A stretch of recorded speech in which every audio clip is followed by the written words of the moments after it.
no, I didn't miss it. I hit my head. I feel pretty good tonight. And I should, because today I was named Playmate of the Month. Dean Martin, the legendary king of cool, captured hearts with his smooth voice, timeless charm, and iconic career in Hollywood.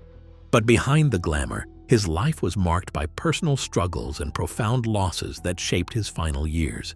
When he passed away on Christmas Day in 1995, he left behind not only a remarkable legacy, but also a fortune that stunned his family to tears. What secrets lay hidden in the wealth he quietly built?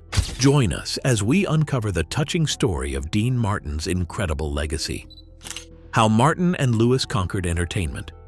In 1945, Dean met a young comedian named Jerry Lewis at the Glass Hat Club in New York City. At the time, Dean was already gaining popularity for his smooth voice and charismatic style, while Jerry was just starting as a comedian, struggling to find his footing. Their first encounter happened by chance. During one of Dean's performances, Jerry, in his typical playful manner, began interrupting with wild antics and silly jokes. What could have ruined the show turned into magic. The audience loved it. They laughed so hard that both men realized they had stumbled upon something extraordinary. Their big break as a duo came on July 25, 1946, at the 500 Club in Atlantic City. Initially booked as separate acts, they decided to team up when another performer canceled. Jerry, dressed as a busboy, crashed Dean's set, pretending to clean tables, dropping dishes, and cracking ridiculous jokes. Dean played along, and their impromptu chaos had the audience roaring with laughter. Even the club owner, who was skeptical at first, admitted they were a hit. That performance catapulted them to fame. Soon, Dean and Jerry were headlining at major venues like New York's Copacabana. Their act kept evolving, blending Dean's smooth vocals with Jerry's unpredictable antics. Unlike other performers, they didn't rely on a rigid script, making every show feel fresh and spontaneous. By 1949, Dean Martin and Jerry Lewis had become so popular that NBC gave them their very own radio show, The Martin and Lewis Show. This program quickly became one of the most beloved in America, filling homes across the country with their unique brand of humor.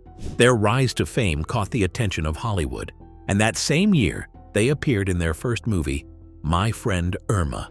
Martin played a suave and charming singer, while Lewis brought his signature slapstick humor to the role of his goofy sidekick. Even though they weren't the main stars, audiences adored their chemistry, which shone just as brightly on screen as it did on stage.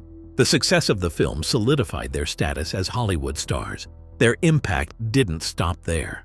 Martin and Lewis revolutionized television with their run on the Colgate Comedy Hour from 1950 to 1955. Their performances were fresh, lively, and unpredictable. Unlike other stars of the time, they didn't stick to the script. They ad-libbed, joked, and turned every episode into a dynamic must-watch event. Their first show, aired on September 17, 1950, was a major production filmed at the Park Theater in New York City with an enormous budget of $3 million. The network had immense faith in their talent, and it paid off. The show became a sensation, often beating out competitors like Eddie Cantor. What made Martin and Lewis so extraordinary was their ability to break the traditional rules of TV comedy. Their television success opened even more doors in Hollywood. Between 1949 and 1956, they starred in 16 films, many of which became massive hits. Their first leading role came with At War with the Army in 1950, a movie made on a modest $560,000 budget, but earning over $3.3 million, a testament to their popularity. Another standout was The Stooge in 1952, a movie that struck a chord with audiences for its heartfelt story. Martin played a struggling singer whose career soared after teaming up with a bumbling but lovable partner, played by Lewis. The film earned $5.5 million and showcased its ability to blend humor with touching emotional moments. By 1951, Martin and Lewis had become the most famous entertainers in the world. That year alone, they earned an astonishing $1 million. Their income came from multiple sources: nightclubs, movies, and television. Performing live, they brought in $25,000 a week, and some of their TV episodes paid them as much as $100,000. However, despite their incredible success and influence, their partnership didn't last forever. Were there cracks along the way? Let's find out. The breaking point. By 1952, Dean was starting to feel frustrated with the way things were going in his partnership with Jerry. It seemed like Jerry always got the laughs, while Dean was stuck in the background just setting him up for jokes. During the filming of Three Ring Circus in 1954, Dean's frustration reached a boiling point. He turned to Jerry and said, "Hey Jerry, what am I around here, a fifth wheel? If I'm not important to the act anymore, just let me know." Dean's feelings were not without cause. In Three Ring Circus, he only got to sing 2 songs, one to a group of caged animals and another to Jerry. Meanwhile, Jerry had the lead role as usual. Over time, Dean began to feel more like an afterthought than a partner. The breaking point came in 1956 when they were planning The Delicate Delinquent. Dean was supposed to play a policeman but refused to do so, saying, "Start looking, boy." It was clear that Dean was fed up with playing second fiddle. The two were also growing apart in terms of their personalities. Jerry was a perfectionist, rehearsing endlessly and meticulously controlling every detail. Dean, on the other hand, was more relaxed and didn't take things so seriously. He once joked, "I've got it made. I don't have to work anymore. I've got Jerry Lewis." Their differences began to create tension, especially on the Colgate Comedy Hour. Jerry insisted on long, grueling rehearsals, but Dean would often sneak off early to play golf. One day, Jerry, fed up with Dean's laid-back approach, shouted, "You're nothing but a goddamn no-talent bum." This only made the rift between them wider. By the time they filmed Hollywood or Bust, they barely spoke to each other. Dean even referred to Jerry as the monkey, showing how little respect he had left for him. Jerry's increasing control over their act only made things worse. During Three Ring Circus, he told a producer, "You better let me go with him alone. I can get more out of him." Moments like this made Dean feel pushed aside. The tension between them hit a peak when both refused to show up on the first day of filming. Dean hated how the script seemed to revolve entirely around Jerry. It was clear how much their relationship had changed. The public didn't help either. Jerry received most of the praise, while Dean was often overlooked. During Three Ring Circus, a group of kids asked Dean, "Hey mister, where's Jerry Lewis?" Witnesses said Dean's face dropped when he heard that. Things only got worse during the promotion of Living It Up in 1954. A photo in Look magazine cropped Dean out entirely, leaving just Jerry. For Dean, it felt like more proof that he was being sidelined. At press events, reporters focused almost exclusively on Jerry. At one point, a frustrated Dean snapped, "Don't mind me, I'm just the guy who sings." Even their chemistry on set began to fade. During a photo shoot on July 18, 1954, they barely spoke to each other, and Dean refused to even look at Jerry. Although the photos showed them smiling, it was all an act. Their partnership was crumbling, and by early 1955, during the filming of Artists and Models, the tension finally exploded. On February 14th, Jerry insisted on retakes, frustrating both the crew and Dean. During a break, Jerry approached Dean to discuss changes, and Dean snapped, yelling, "You can talk about love all you want to me, but you're nothing but a dollar sign." Jerry, usually quick with a comeback, was silent. He turned and walked away, leaving everyone stunned. It was clear that their partnership was beyond saving.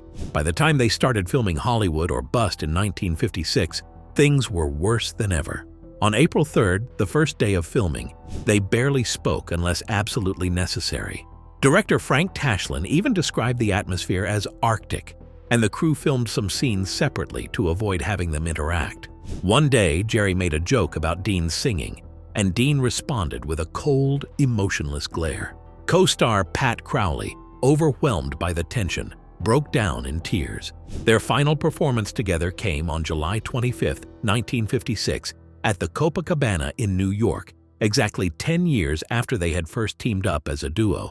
The room was filled with stars like Frank Sinatra and Humphrey Bogart, and the audience gave them a standing ovation as they performed their classic routines, including the caveman sketch and Dean singing, "That's Amore."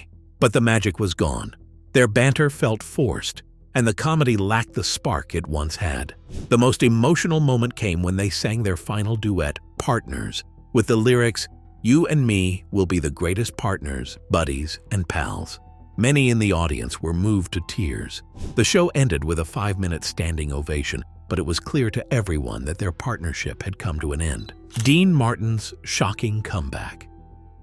When Dean Martin parted ways with Jerry Lewis in 1956, many thought his career was finished. But instead of fading into obscurity, he shocked everyone by rising to stardom on his own. But Martin didn't try to reinvent himself. Instead, he embraced his smooth, laid-back style while also taking on more serious acting roles. His first film without Lewis, 10,000 Bedrooms in 1957, wasn't a hit, but it marked the beginning of his solo journey. Things began to turn around in 1958 when Martin starred in The Young Lions, a war film alongside Marlon Brando and Montgomery Clift. That same year, he teamed up with Frank Sinatra for Some Came Running. Meanwhile, Martin's music career was flourishing. He signed with Capitol Records and released hit after hit. One of his most beloved songs, Volare, came out in 1958 and became a massive success, climbing the charts in both the US and the UK, making him a favorite worldwide. In 1964, he released Everybody Loves Somebody, which became his biggest hit and even knocked the Beatles off the top of the charts, showing the world that Martin was still at the peak of his powers. But it was when Martin joined the Rat Pack in the late 1950s that his life truly changed.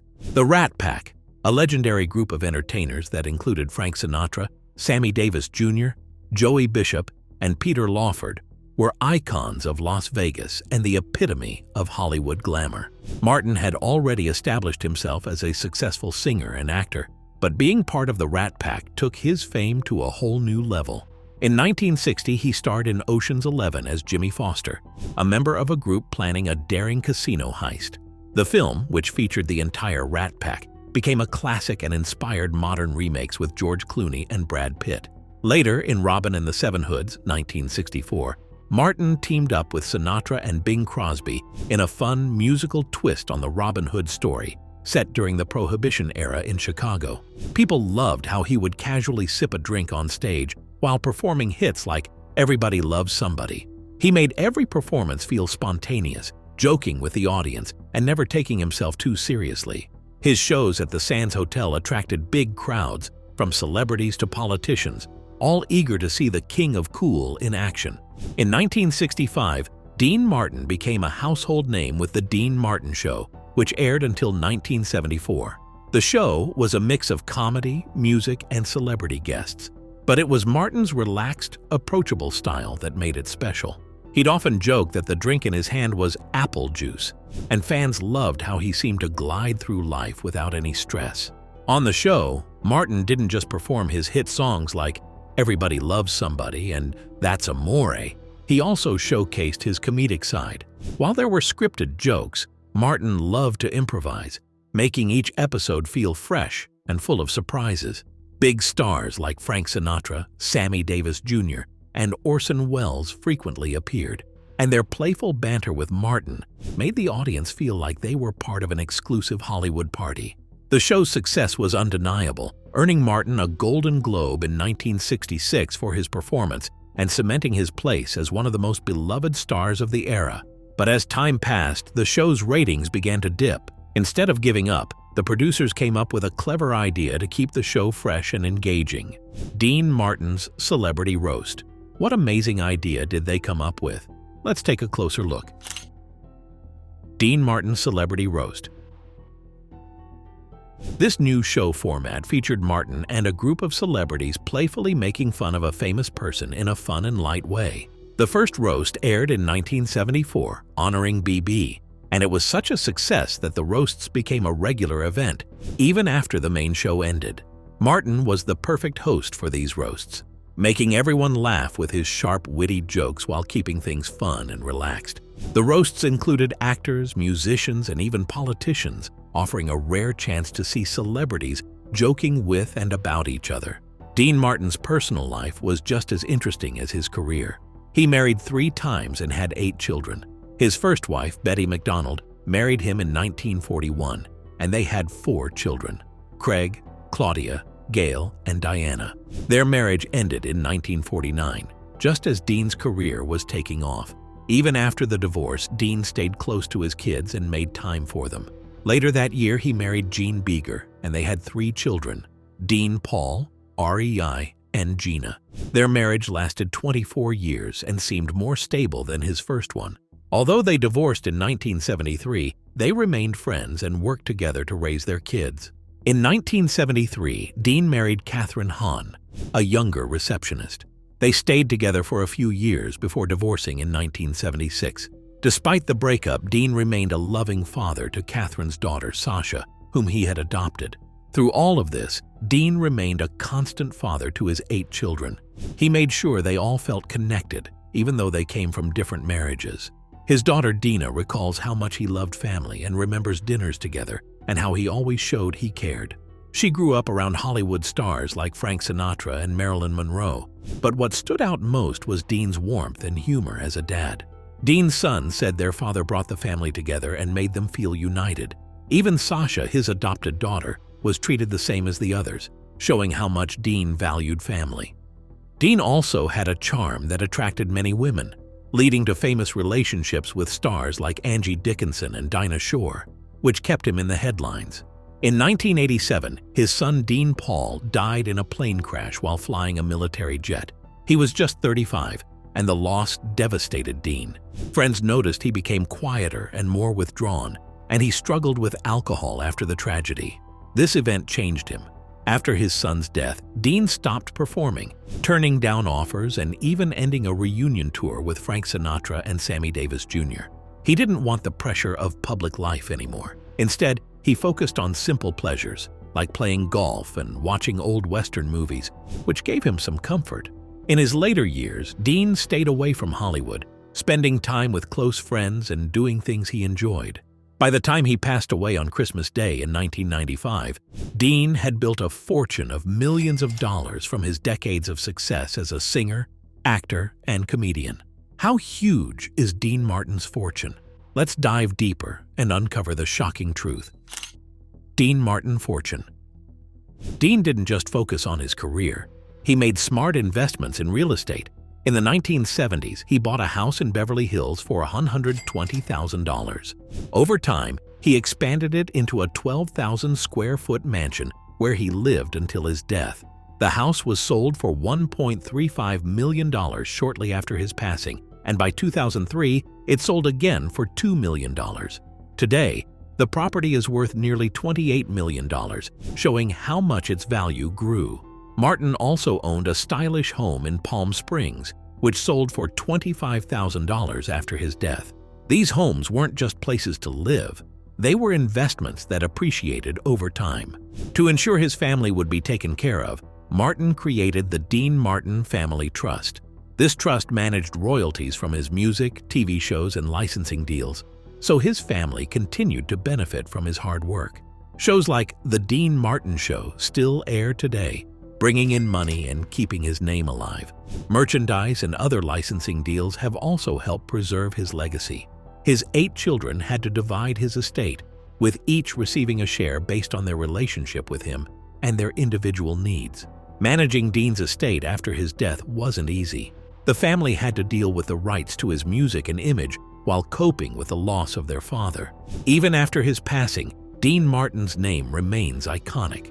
His estate has kept up with the times, using streaming platforms and social media to introduce his music and movies to younger generations.